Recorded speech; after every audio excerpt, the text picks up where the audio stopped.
Saudara, saya ingin menyampaikan sesuatu pesan sedikit sebelum kita berdoa untuk para marketplace.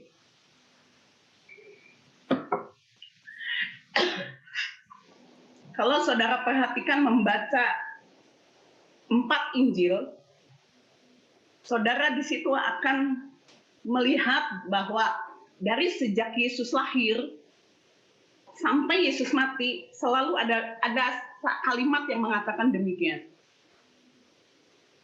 Biar nubuatan tersebut digenapi.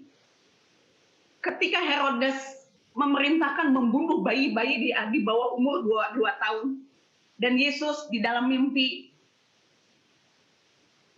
daripada Yusuf dibawa ke Mesir. Lalu ada sebuah firman mengatakan demikian. Sehingga genaplah perkataan para nabi bahwa di Rama ada tangisan. Rahab kehilangan bayi, Rahab kehilangan anak-anak dan tidak bisa dihiburkan. Betul, saudara? Lalu ada lagi, ketika Yesus sudah ada di Mesir, lalu Yesus dipanggil untuk kembali ke Israel. Yesus bukan kembali ke Bethlehem, tetapi dia kembali ke Nazaret. Lalu firman Tuhan berkata demikian. Sehingga genaplah firman para nabi mengatakan bahwa aku memanggil anakku dari Mesir. Dan ketika dia tinggal di Nazaret, firman Tuhan mengatakan, genaplah firman Tuhan demikian. Segala sesuatu yang kita baca tentang Yesus adalah menggenapkan firman Tuhan. Menggenapkan apa yang sudah Allah Bapa catat atau rancangkan dalam kehidupan Yesus. Disitulah Yesus dari hari ke hari, menggenapkan apa yang sudah Bapaknya nyatakan. Ada sesuatu yang menggelitik saya sebetulnya tentang firman Tuhan ini. Dan saya berpikir demikian. Mengapa Yesus demikian bisa mengerti mana kehendak Bapaknya? Itu poin pertama. Dan poin yang kedua, dia selalu mengatakan demikian. Dia menggenapkan, biarlah firman Tuhan yang sudah dikatakan para nabi itu digenapi. Ketika Yesus mau dilempari batu dan sudah ada di tebing, karena orang-orang Farisi dan ahli Taurat ingin membunuh dia, lalu Yesus bisa melarikan diri karena waktunya belum tiba. Dia nggak takut untuk mati. Semua orang sudah bisa melemparkan batu kepada dia. Itu dalam satu situasi genting. Tapi dia dengan tenang, dia cool, dia melewati mereka semua yang mau melontarkan batu dengan satu iman bahwa dia tahu dia mati dengan cara apa. Dia tahu waktunya belum datang untuk dia mati. Dan dia tahu caranya dengan apa. Harusnya mati di kayu salib, bukan dia lempar di batu. Ada yang menggelitik di dalam hidup saya adalah seperti ini, saudara. Saudara baca di Mazmur 139.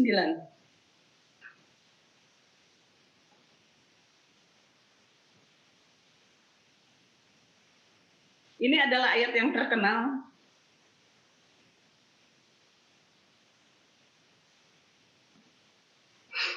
Ayat 16. Matamu melihat selagi aku bakal anak.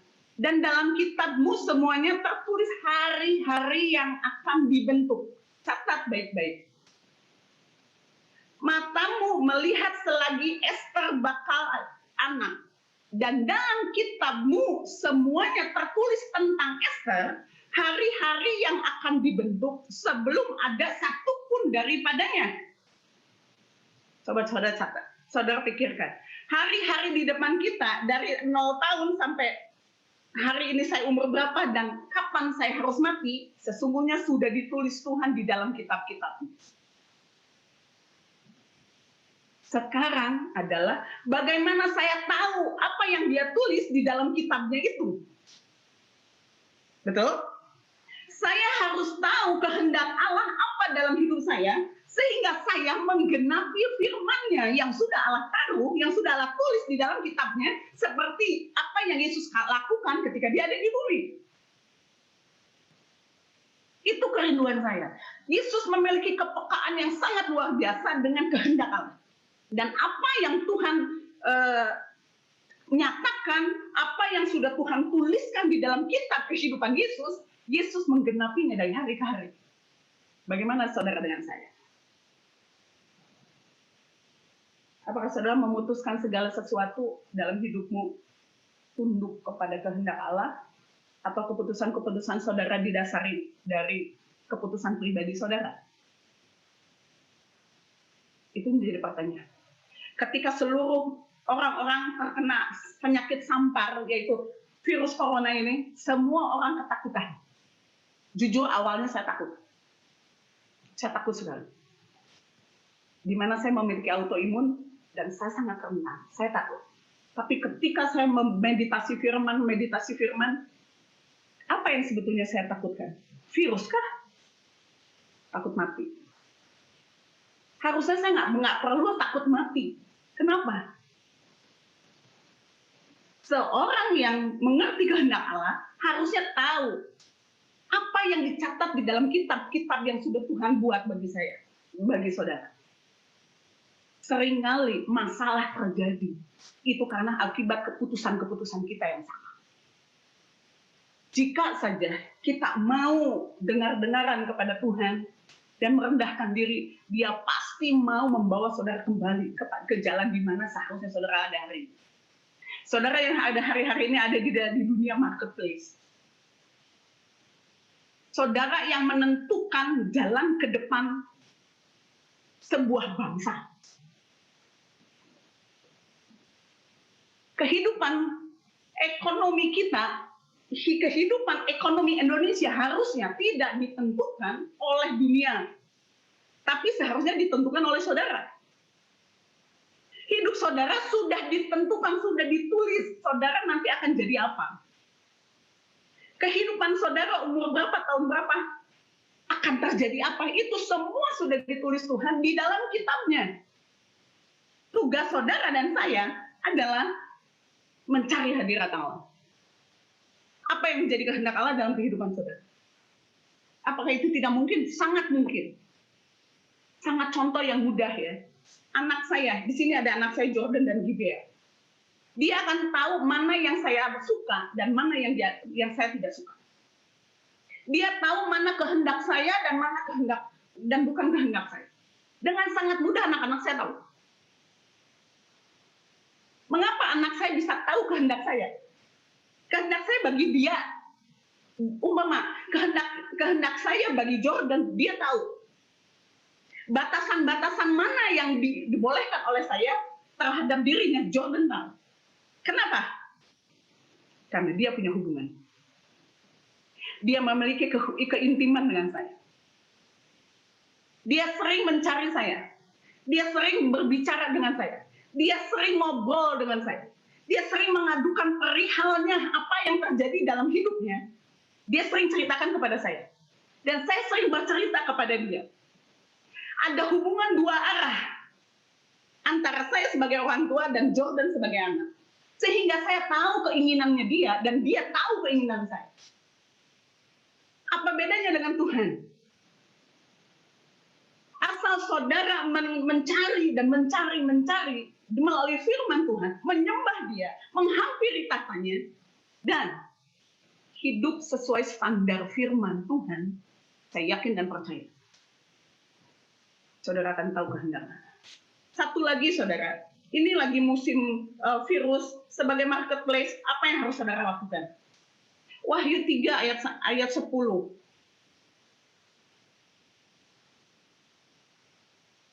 Karena engkau menuruti firman-Ku, catat baik-baik.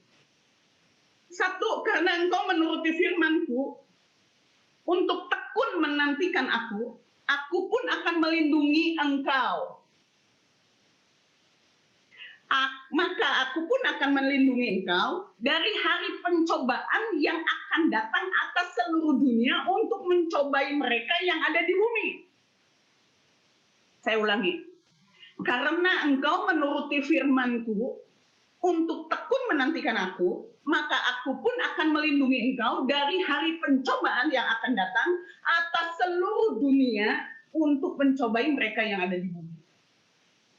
Bukankah sekarang ini sedang terjadi situasi yang tidak baik atas seluruh bumi melalui COVID ini. Mencobai seluruh dunia ini. COVID ini sesuatu malapetaka yang terjadi dari ujung bumi sampai ke ujung bumi. Yang satu yang merontokkan seluruh perekonomian bangsa-bangsa. Tapi apa janji Tuhan? Kalau saudara dan saya menuruti firman Tuhan untuk menantikan aku. Catat baik-baik saudara. Lihat baik-baik. Saudara bukan warga negara di dunia ini. Ini hanya sementara. Untuk menantikan aku, menantikan apa? Menanti kedatangan Tuhan yang kedua kali. Jadi saudara harus mentaati firman Tuhan sambil nungguin dijemput, kayak anak sekolah nih saudara. Nungguin dijemput, begitu mobil dari orang tuanya datang, terus tetet. Itu anak langsung lari. Bye miss. Betul nggak? Dan dia lari kepada orang tuanya. Dia sudah siap. Dia menuruti apa yang maminya katakan. Orang tuanya katakan, nanti pulang jam 5 ya dijemput. Dia udah siap, dia udah ready. Kalau saudara menuruti firman Tuhan untuk menantikan Yesus datang kedua kali dengan hidup benar, hidup selalu dalam patobatan, maka aku akan melindungi saudara, melindungi saya. Melindungi dari apa? Melindungi dari COVID, melindungi dari apa? Saya rasa ini melindungi dari seluruh aspek kehidupanmu. Aspek seluruh keluargamu. Termasuk bisnis saudara. Mungkin hari ini bisnis saudara mengalami kelesuan yang sangat-sangat parah. Karena situasi ekonomi yang tidak memungkinkan. Kan kayak efek domino. Yang ini rontok, yang ini rontok. Tapi ingat saudara, berkat Tuhan, berkat saudara tidak ditentukan oleh kondisi ekonomi bangsa maupun dunia. Kalau saja saudara mengerti firman Tuhan, kalau saja saudara menuruti firman Tuhan untuk menantikan Tuhan, ketika saudara menuruti firman Tuhan dan menantikan Tuhan, saudara tahu kehendak Allah dalam hidup saudara, kenapa saudara diizinkan masih hidup. Ada sesuatu yang harus saudara kerjakan di dunia ini untuk kerajaannya. Melalui apa? Melalui bisnis saudara. Melalui di mana saudara bekerja, marketplace. Mungkin yang biasanya hasilnya 10 menjadi 5. Mungkin karena situasi dan kondisi. Tapi ingat, kalau saudara percaya imanmu tidak ditaruh kepada seluruh kebijakan-kebijakan ekonomi bangsa dan bangsa-bangsa, Allah sanggup nggak membukakan pintu langit untuk memberkati saudara. Karena itu dia janjinya, Tuhan katakan, aku akan melindungi engkau. Aku akan melindungi engkau dari malapetaka. Aku akan melindungi engkau dari kelaparan. Aku akan melindungi engkau dari kebangkrutan. Aku akan melindungi engkau dari kebinasaan. Aku akan melindungi engkau. Itu janji Tuhan. Bahkan di Yohanes 17 Tuhan mengatakan begini kepada Bapaknya. Mereka bukan dari dunia ini. Tapi bukan berarti mereka harus diambil dari dunia ini. Tapi lindungilah mereka daripada yang jahat. Yesus sebelum mati menitipkan saudara kepada Allah Bapa. Jangan mereka diambil dari dunia ini. Tapi lindungi mereka dari yang jahat. Tugas saudara adalah apa?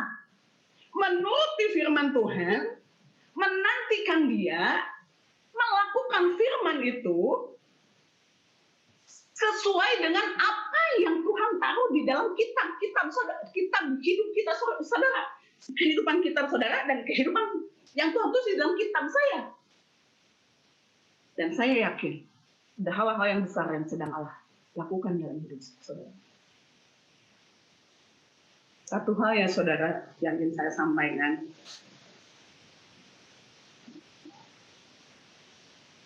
Ketika pintu tertutup dan sepertinya ruangan ini nggak ada jendela, nggak ada pintu, tidak ada satupun yang bisa membuat kita keluar daripada situasi ini. Catat baik-baik. Allahmu sanggup membuka atap. dia bisa membuka langit. Asal saudara percaya. Tadi sebelum kita memulai, Tuhan mengatakan demikian kepada saya.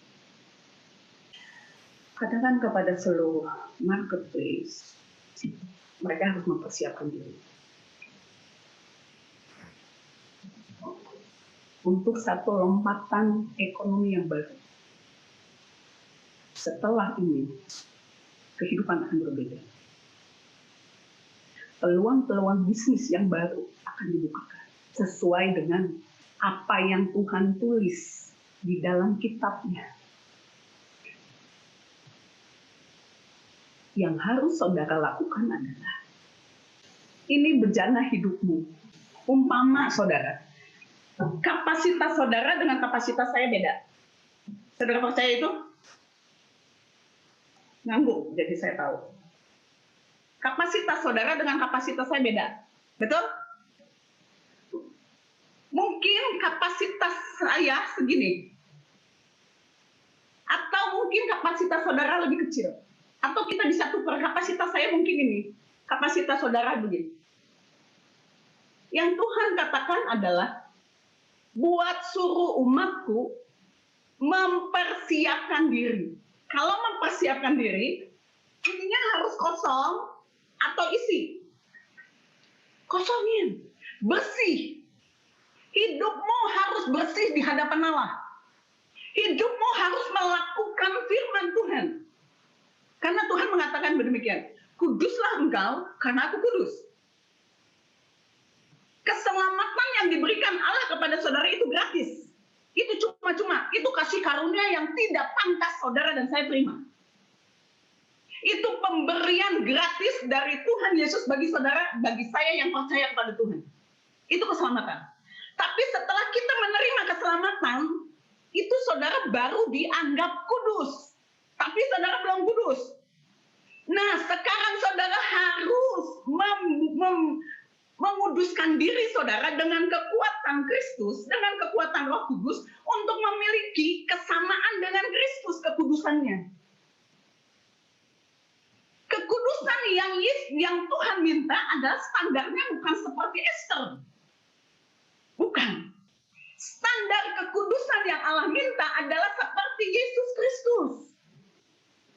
Jadi ketika saudara dianggap kudus, saudara tidak berhenti kekristenan saudara. Saudara harus berjalan untuk menguduskan diri saudara. Saudara baru dianggap kudus. Saudara harus benar-benar kudus seperti Kristus yang adalah kudus. Sedikit demi sedikit hidupmu akan diproses. Dagingmu mati. Sedikit demi sedikit dagingmu akan dimatikan oleh Allah melalui setiap kejadian-kejadian yang terjadi dalam hidup saudara. Hidupmu saat ini harus memiliki kapasitas yang tepat. Saudara jangan kegeeran juga. Sebetulnya mungkin kapasitas saudara segini. Tapi saudara berpikir kapasitas saudara segede gini. Diisi, saudara merasa dengan iman saudara kapasitas saudara segini. Tapi di hadapan Tuhan saudara sebetulnya segini. Salah. Walaupun saudara merasa saudara seperti ini, tetap akan diisinya sebesar ini. Kita harus tahu sejauh mana kapasitas kita. Dan tanya sama Tuhan, Tuhan kapasitas saya sebesar apa? Kuduskan dirimu, bersihkan dirimu. Setelah itu, hampiri Tuhan. Hampiri penciptamu, hampiri pribadi yang menulis kitab hidupmu sebelum engkau jadi, sebelum kita dilahirkan. Hampiri dia. Cari wajahnya. Jangan pernah berhenti sebelum saudara mendengar dia. Ngotot, pasti dapat. Cari, maka kita akan dapat. Mendekat kepada Allah. Ini adalah hidup saudara. Harus mendekat kepada Allah. Saya mendekat ke teko ya. Ini di sini. Ini tekonya siap untuk memberikan air, nggak kelihatan. Nah, jadi saya harus menaruh di dekatnya. Ya, wow.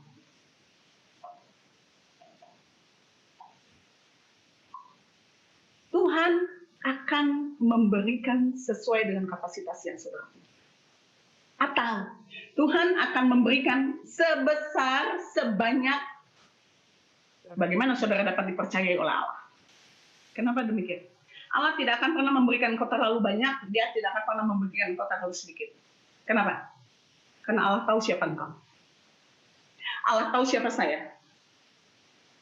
Allah tahu. Dan ketika Allah memberikan isi yang penuh kepada saudara, itu kapasitas saudara. Dan itu adalah kepenuhan di dalam Kristus untuk hidupmu. Dan ini akan dipakai oleh saudara untuk hidupmu sehari-hari.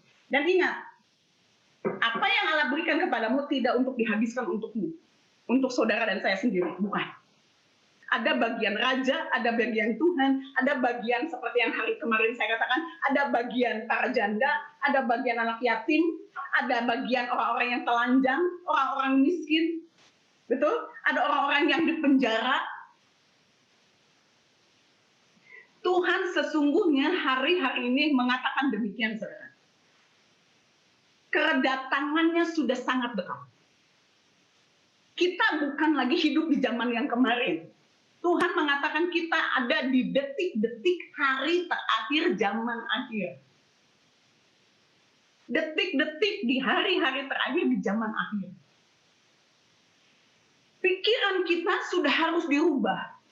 Jangan hidup untuk diri sendiri, jangan hidup untuk banyak-banyak harta, banyak-banyak barang. Sudah nggak musim, udah nggak tren.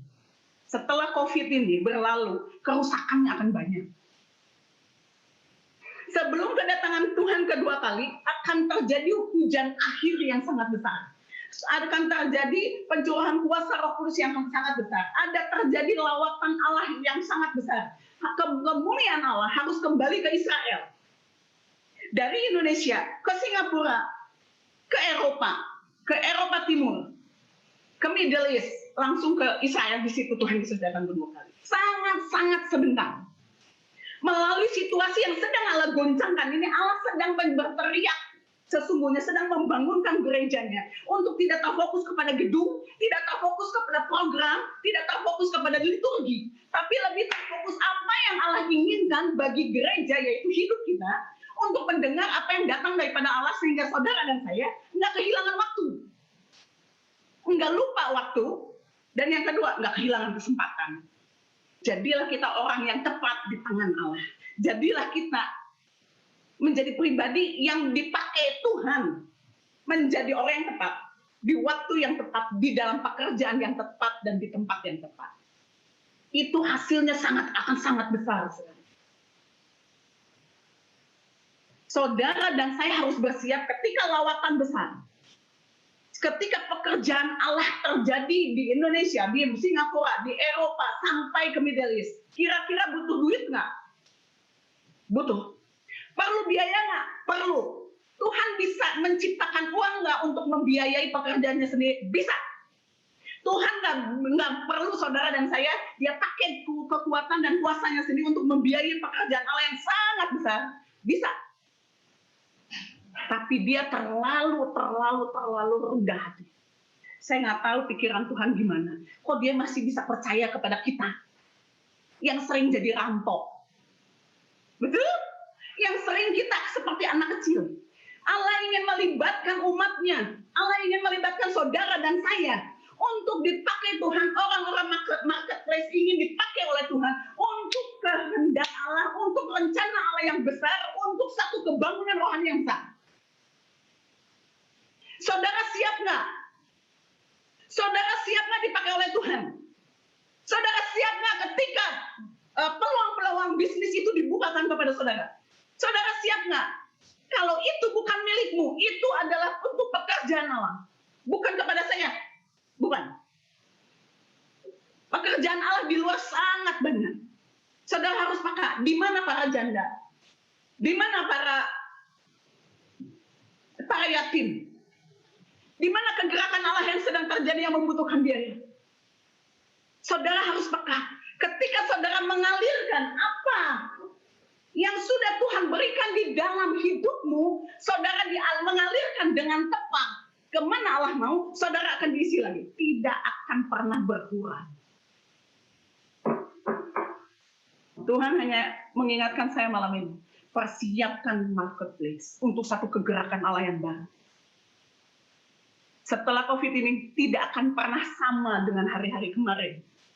Perekonomian yang akan terjadi di seluruh dunia. Tapi Allah akan membuka peluang-peluang bisnis kepada saudara.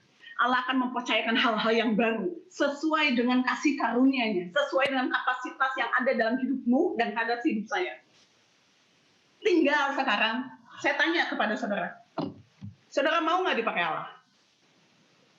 Itu ada pilihan ada di tangan saudara. Saudara nggak bisa juga gini, aku mau Tuhan, habis mau ya sudah.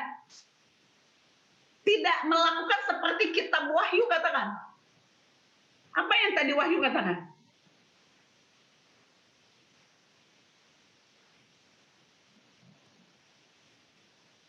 Engkau harus menuruti.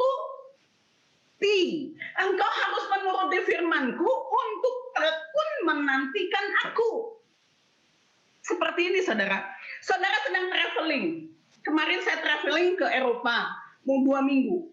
Selama dalam 2 minggu ini saya sudah tahu kapan saya harus pulang. Saya bawa koper 1 dan cabin 1. Jadi saya boleh beli apa saja yang sesuai yang saya butuhkan di Indonesia, tapi nggak boleh overweight. Betul? Ada 20 kilo atau 30 kilo. Tapi saya tahu saya kapan harus pulang. Saya nantikan waktu kapan saya harus pulang dari hari pertama, kedua, ketiga, dan menjelang besok pulang, saya akan packing sedemikian rupa biar barang yang memang saya perlukan bisa saya bawa. Bagaimana dengan hidup saudara secara rohani? Kita sudah di penghujung akhir zaman. Kita sudah mau pulang semuanya. Mungkin cuma beda waktu, mungkin saya duluan, mungkin saudara duluan, atau mungkin rapture duluan. Masa kesulitan itu segera datang. Tapi antikris belum datang. Antikris yang sesungguhnya ya saudara, antikris yang sesungguhnya itu seperti ini. Akan ada seorang yang menajiskan tempat kudusku, itu antikris. Itu belum ada. Tapi antikris yang lain hari-hari ini sudah ada. Nangkep ya?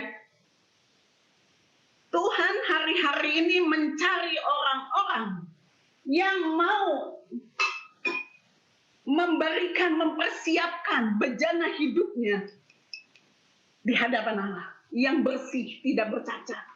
Kalau kotor, nanti keluar ini kotor nggak airnya? Kotor. Allah rindu saudara siap. Karena saudara marketplace, saya bukan marketplace. Walaupun berkali-kali saya pengen bisnis. Nggak pernah dikasih. Saya rindu sekali punya bisnis, kafe, terus di situ ada satu ruangan konseling, saya bisa konselingin orang, dan semuanya musik-musik Kristen, tapi tetap nggak dikasih. Saudara yang ada di marketplace itu kasih karunia. Berjalan dengan mentaati firman sambil bertekun menantikan Dia, perlindungan itu ada atas hidupmu. Apapun yang terjadi atas bangsa ini tidak akan mempengaruhi saudara. Akan ada di dalam bisnis, akan ada hal-hal yang baru yang akan Allah berikan kepada saudara. Tinggal hari ini keputusan di tangan saudara. Tuhan, aku mau atau tidak. Bukan aku mau dipakai oleh Tuhan, bukan. Saudara mau nggak menuruti firman Tuhan, menantikan kedatangannya yang kedua kali? Di saat menantikan kedatangan Allah yang kedua kali itu, waktu itu, saudara menuruti firman Tuhan dan saudara menggenapi firman Tuhan. Apa panggilan Allah dalam hidupmu? Apa catatan yang ada di dalam kitab-kitab hidupmu ini harus saudara genapi. Step by step-nya harus saudara genapi. Ketika itu terjadi, ketika saudara pulang, saudara upah penuh. Dan hidupmu ada di dalam perlindungan Tuhan. Ekonomi saudara ada di dalam perlindungan Tuhan. Karena ekonomimu tidak dihabiskan untuk diri kita. Enggak untuk beli rumah banyak-banyak, enggak untuk beli berlian segede-gede jagung. Sekarang saudara punya berlian, punya apa yang branded juga nggak bisa dipakai kan? Cuman ada di rumah doang. Pakai baju tidur. Betul? Tapi malam ini, mari kita naikkan pujian di hadapan Tuhan sebelum saya berdoa. Dan tunggu besok. Saya undang saudara besok untuk tidak miss. Ada sesuatu yang ingin Allah lakukan dalam hidup saudara. Hari ini hari persiapan, kemarin Allah sudah memanggil beberapa orang yang betul-betul membutuhkan, yang betul-betul tanpa harapan. Tapi hari ini Tuhan bilang, persiapkan generasi marketplace untuk melakukan sesuatu yang besar. Bukan untuk memperkaya diri saudara sendiri, bukan. Tapi terlibat langsung dengan pekerjaan Allah yang ajaib. Silakan Yohana, mari kita naikkan pujian. Hidupku menggenapi firman-Mu.